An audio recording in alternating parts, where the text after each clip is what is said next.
আমি একজন ডাক্তার, চুলের ক্ষতি করে এমন যে 4টা কাজ আমি কখনোই করি না। 4 নাম্বারটা সবচেয়ে গুরুত্বপূর্ণ।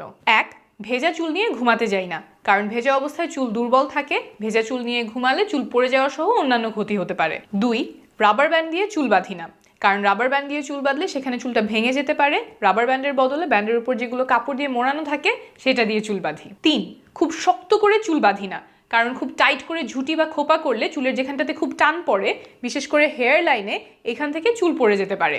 ডাক্তারি ভাষায় এটাকে বলে ট্র্যাকশন অ্যালোপেশিয়া। 4, শ্যাম্পু করার পরে কখনোই কন্ডিশনার ব্যবহার করা বাদ দেই না, সবসময় কন্ডিশনার ব্যবহার করি, কারণ শ্যাম্পু মাথা থেকে ধুলোবালি সরায়, তার সাথে সিবাম বা ন্যাচারাল অয়েল যেটা চুলের জন্য উপকারী সেটাও সরিয়ে ফেলে।